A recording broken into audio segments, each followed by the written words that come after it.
Noon daw ay literal na kadikit ng mga tao ang kanilang katuwang. Pero ang pagkakadikit na ito ang siya ring madalas na nagiging sanhi ng hindi nila pagkakaunawaan. Nagpasya si Bathala na paghiwalayin na lang ang magkatipan at bilang parusa ay hahanapin ng bawat isa ang kanyang nawawalang kabiyak. Ang tanging magiging paalala ng kanilang pagiging isa ay ang pagtibok ng kanilang puso. Ang tibok ng puso ng isa ay para sa isang natatanging nilalang lang. Ang pagtibok ng kanilang puso ang magiging gabay upang mahanap nila ang isa't isa.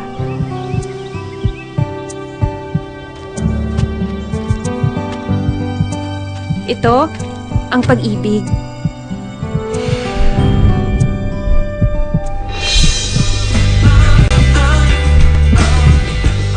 Ako ang tumutulong sa kanila para kapag nakita na sila, tiyak na magkakatuluyan sila.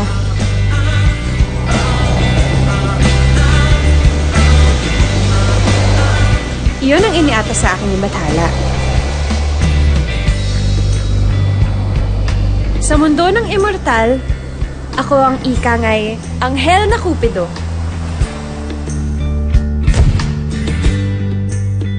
Ang sarap tignan kapag sila'y muling nagkita at nagkasama. Hay, kay sarap talagang magmahal. Pero hindi ko inakala na ako mismo ang tatamaan ng mahiwagang pag-ibig na ito.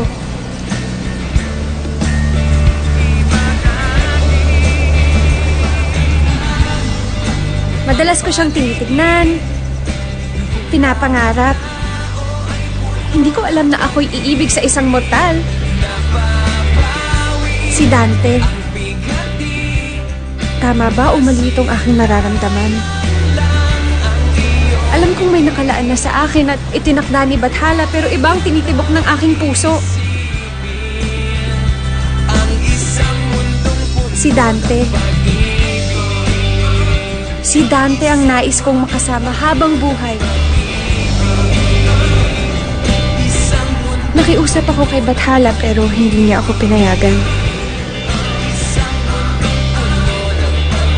Dahil sa siya ang talagang tinitibok ng aking puso, hiningi ko sa Bathalang gawin na lamang akong mortal tulad ni Dante. Iiwan ko ang aking mundo para sa kanya. Susundin ko ang aking puso.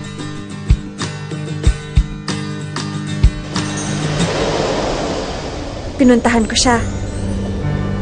Hindi ko alam ang mararamdaman ko. Pero nang makita ko si Dante, nakalimutan ko lahat ng sakripisyo ko. Alam kong mamahalin niya ako. Hindi ako nagkamali ng desisyon. Si Dante nga ang magiging forever ko.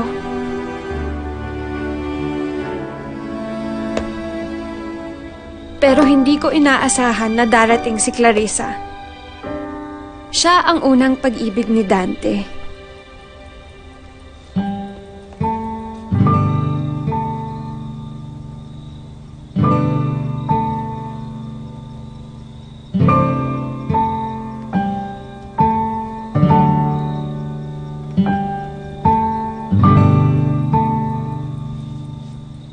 Halos madurog ang puso ko na hindi pala ako ang tunay na mahal ni Dante kundi si Clarissa.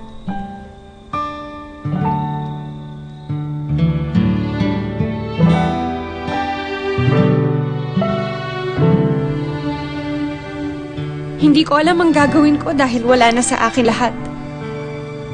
Paano ako? Hiyang-hiya ako pero muli akong humingi ng tulong kay Bathala.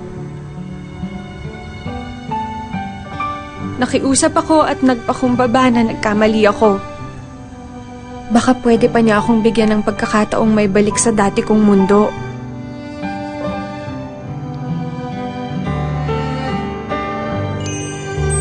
Nagulat ako nang naging buko ng rosas ang patak ng aking luha. Nagsalita si Bathala.